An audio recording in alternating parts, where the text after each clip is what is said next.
Alright, ladies and gentlemen, One Piece chapter 1044 has finally dropped, and I just want to say I'm happy to be here, okay? Like, whether you like the chapter or not, I think we can all agree this was just such a monumental chapter with so much hype surrounding it that was building up for 2 weeks. It felt like everybody was trying to explode. So honestly, I'm just happy I was able to read this chapter and enjoy it and discuss it with the community. We had like 1,400 viewers in my live reaction at one point. I'm probably gonna have another stream tonight to discuss more about it, so definitely stop by and have a chat. But yeah, this chapter for me lived up to the hype. It was an absolute banger. I do understand some people had some issues with it and didn't completely love it, and we will talk about those things because there are some complicated things at play here, and Oda does have to answer a lot of questions. And personally, I've had chapters before that people have loved, but I still don't love to this day. Big Mom's amnesia, mothering mode, the fake out deaths of all the scabbers, I still don't like any of those things. So I'm not gonna sit here and pretend that the chapter was perfect for everybody, and I like to have these discussions on why people liked the chapter and what they didn't like about it. It's part of the reason I have this channel, so we're gonna discuss everything and break everything down. But first off, as always, make sure you subscribe and join our King Pirates crew. And if you have a good time watching this video, please drop a like for the YouTube algorithm, much appreciated. Alright, but to start things off, let's talk about the cover page story, which this time, once again, we get an update on the Germa in Whole Cake Island. The Big Bomb Pirates are currently planning on experimenting on the Vinsmokes to try to probably figure out their lineage factor. So essentially what's happening here is they're trying to figure out the formula they were after in the first place. Ultimately, they couldn't get the deal with the Germa done with everything that happened at the wedding, so now it looks like they're just straight up brute forcing it. I'm not exactly sure what this is going to lead to, whether it's the Big Mom Pirates actually getting this knowledge and getting stronger, or whether it's actually going to lead to the Vinsmokes coming back to Whole Cake Island to save these people, because after all, it is still the Vinsmoke cover story. But yeah, at this point, I'm very intrigued where it goes. There was something that I missed last chapter where it looked like there was silhouettes in the background in Whole Cake Island. Some people speculated it might be the Blackbeard Pirates, which would be a great way to really amp up this cover page story, but ultimately it might be nothing, and Oda just drew some silhouettes back there to kind of account for the citizens, but just something to take note of because it might get interesting. Speaking of interesting, let's talk about the chapter because we pick up pretty much where we left off last chapter, which personally I really like. I know some people wanted things to kind of marinate and like maybe get the Straw Hats versus Kaido to kind of parallel Thriller Bark, and while there are some things that parallel Thriller Bark in this chapter, I like the fact that we jumped right into this because I had enough waiting. But yeah, off the bat in this chapter, we hear Luffy kind of speaking to himself, processing what's happening. He's kind of confused how he's even standing or alive because he knows that he's lost, and then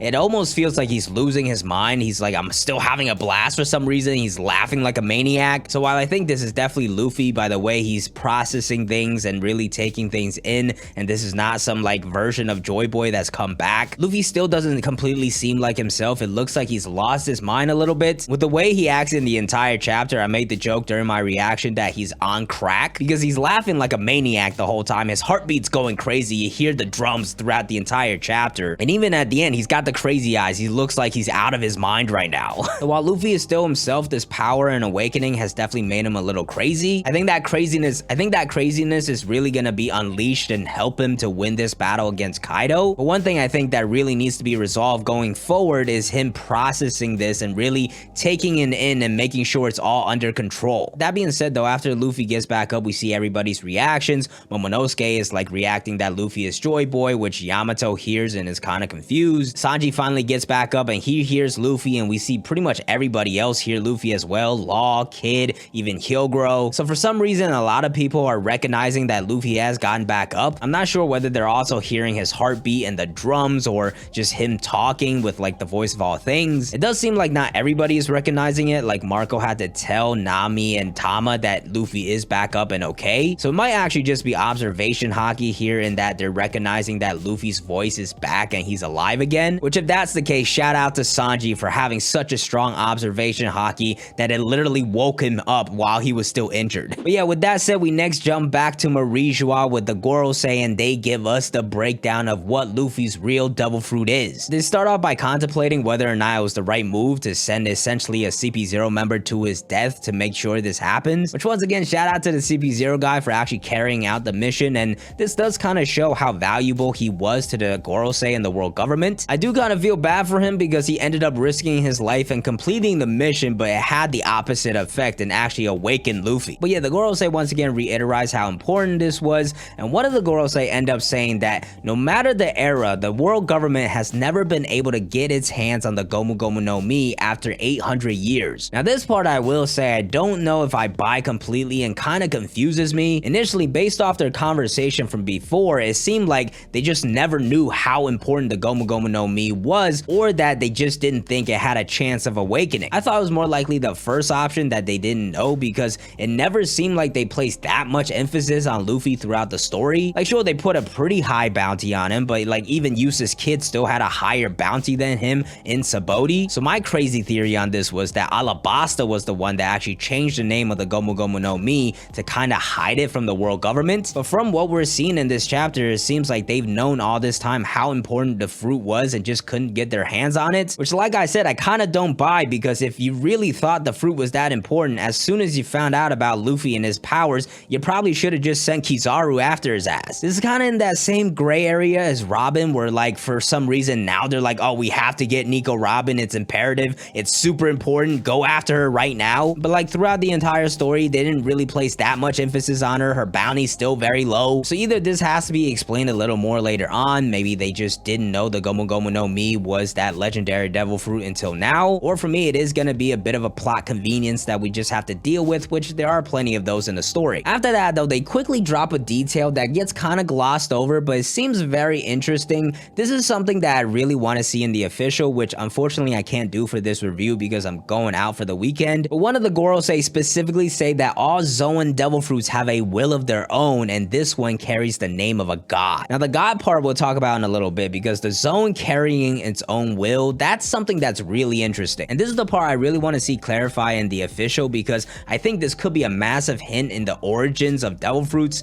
and how they were formed. I think at this point it's very clear, at least to me, that devil fruits were man-made things, because while early on a lot of the devil fruits that we saw were based off of like actual animals, were just like elements like fire and ice. Once we got into the new world, we saw a lot of devil fruits like a book-based devil fruit or a toy-based one that had to have some human influence behind it. So the fact that it's being revealed here that Zoans have a will of their own is really interesting to me. Does that relate to the theory that people had that like every devil fruit has like a fragment of soul from the previous users? Or is this a hint on how devil fruits were actually made, maybe using other people's souls and like souls of animals and stuff? It's a quick minor detail that gets thrown in that could have some major implications. After that though, we find out Luffy's real fruit, which is a mythical Zoan, the Hito Hito no Mi Mado Nika. So it turns out all the theories were wrong. It's not Hanuman, it's not Sun Wukong. I thought it was resin, it's not resin. I'm sure some people ended up guessing the name of the fruit, which shout out to you if you did. But the more important thing here is the actual ability of the fruit that it gives the user, which I don't think a lot of people saw coming because it's kind of random. It gives the user's body properties of rubber, but the actual power of the fruit is kind of unlimited and only limited by the user's imagination. And on top of that, they go on to say that the fruit brought smiles to a lot of people's faces,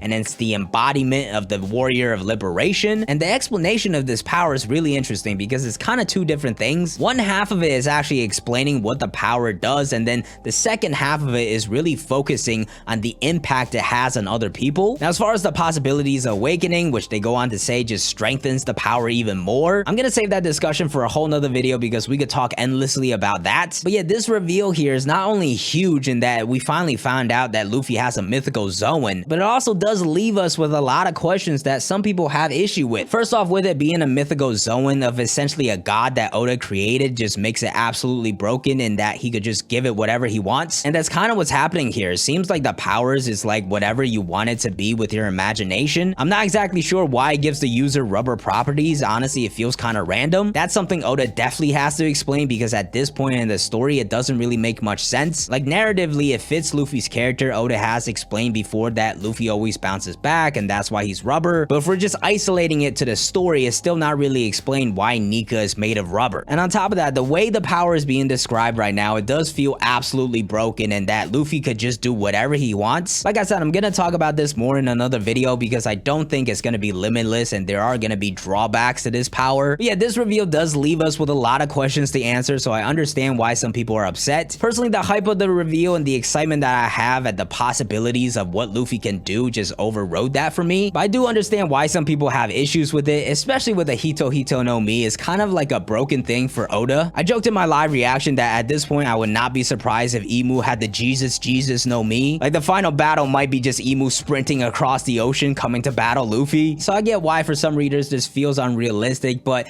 this has been kind of building up, right? Like as soon as we found out Luffy's devil fruit was special and that we heard that conversation with the Gorosei, we knew that Luffy's devil fruit was at least special. Now, as far as the whole free will and destiny thing, I do think those two things still contradict each other. I still think Oda has to and will address this, so I'm not really worried about this part. Personally, I still think what Luffy is accomplishing is still because of what he has done himself. And once again, don't get me wrong, Luffy is definitely a special character. He has a crazy family, he has Conqueror's Haki, he got this legendary devil fruit, but in the end, he still had to carry out all the actions himself and still had to be the person that he was for all of this to happen. Even as far as the Shanks element of this, I think part of the reason why Shanks chose Luffy was because Luffy ate this devil fruit. I still think the main reason Shanks gave the Straw Hat to Luffy and believed in Luffy was because of how Luffy acted and the type of person Luffy was. But yeah, as far as the reveal of this power goes, absolutely hype for me. I really liked it, but there are a lot of questions that still need to be answered. That being said, let's jump to this next section, which is this whole bit between Hiyori and Orochi. Some people probably didn't like this because we jumped away from the Luffy stuff, but I actually really like this scene. First off, it gave me an answer to a question that I still have, which is where the hell is Denjiro? This man literally just disappeared off the page like 35 chapters ago and we haven't seen him since. I thought the best bet of where he was with Hiyori, but it's very clear at this point he is not with her. I'm sure Oda has some plans for him, but at this point it really does feel like he's been forgotten. But yeah, as far as this Hiyori moment goes, I really liked it. Once again, it shows how big of a scumbag Orochi is. He's once again just lying, trying to save his own life. Hiyori then goes on to talk about how great Odin was and how he kept his promise and how he kept that smile on his face, which that part actually really got me thinking whether or not Odin is also a D because he also died with a smile on his face, or maybe after finding out what he did on Laugh Tale, that was just a new lifestyle that he adapted, bringing smiles to people's faces. Because at this point, it's very clear that that's what Joy Boy did and that's what Nika did as the sun god. It was mentioned when Who's Who talked about it and also in the explanation of the devil fruit. The name Joy Boy emphasizes on smiling and happiness as well, and even the inspiration behind Joy Boy was a musical god that brought smiles on people's faces with music and beating drums. So it's all kind of adding up here and how freedom ties together with happiness. At this point, I think the will of D is the will of smiles and that the D is actually just a smile. But yeah, I really like how Oda brought that point back up with Odin because it kind of makes us look at it differently. Whereas initially it felt like a major flaw of Odin to try to carry all this burden by himself, but maybe he was actually inspired by something he found out on Laugh Tale and he thought he could get by just by smiling along and making the people happy. I also really like the cute flashback of Hiyori and Odin showing how much of a family man Odin was and Hiyori being motivated and smiling. That was really adorable. And then finally at the end, she takes off the mask, showing that she's crying and the suffering that she's been through this whole time. And the emotion on her face is just really well drawn. It's just a beautiful panel. That being said, after that though, we see the Kazembo finally showing up to Orochi, and it's kind of like the dying soul of Kanjuro at this point. And while Orochi initially gets excited thinking his life is saved, the fire ends up actually burning Orochi himself, which I do kind of like the irony of like how Kanjuro in the end was the one to really hurt and take down Orochi. But I will admit, this is the one thing I didn't absolutely love in this chapter, because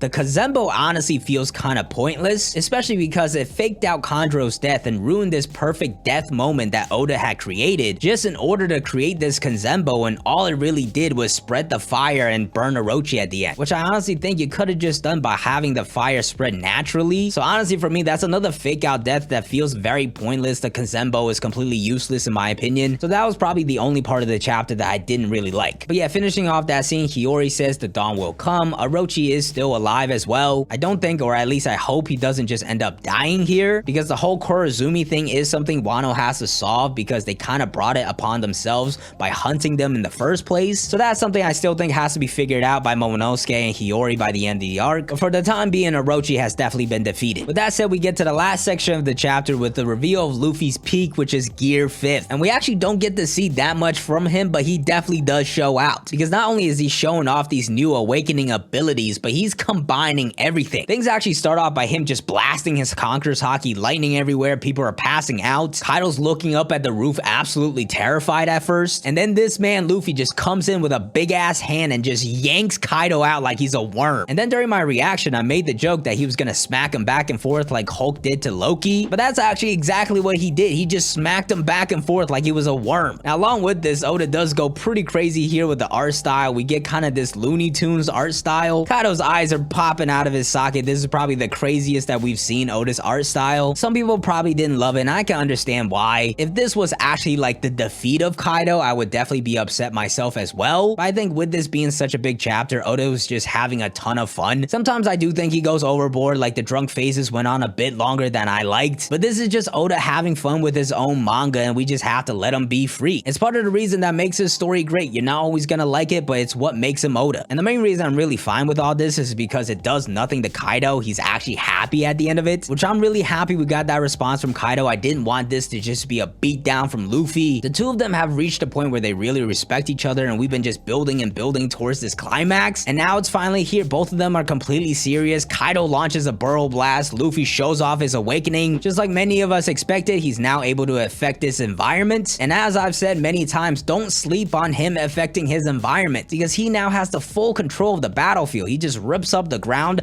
and sends the Burrow Blast right back to Kaido. Now I will say here, Raizo did it first, so we gotta give credit to the OG, but yeah, the possibilities of Luffy's powers here is absolutely endless. I'm gonna save it for a whole nother video like I said, and I love the way the chapter ends here with the picture of Luffy smiling and the reveal of what his Gear 5th looks like. Not only is the pose a callback to a previous cover page, but also a lot of people pointed out that this form was kind of foreshadowed in the previous color spread, and personally I actually really like this form. It goes back to more of like a base Luffy and it's more himself. Gear 4th was dope, but I always like Luffy fighting in base form a little more like Gear 2nd, so Gear 5th being more simplistic and more like his base form I actually like, and also this is not gonna stop him from transforming into more forms. I think Gear 5th is essentially what he's calling his awakening, but in actuality the powers is just gonna allow him to transform into anything he wants. And with the last panel here, we see Kaido and Luffy are both super serious. The battle is reaching its climax. We're probably gonna only get a few more chapters of it and then maybe a Kaido flashback. I do think Luffy's gonna come out on top, but I am a little worried about how crazy he looks right now. I think there is a high likelihood that he pushes himself too far and ends up on the verge of death because he was kind of already in the first place. But yeah guys, this was an absolute banger of a chapter for me. I was just so happy to just kind of take this in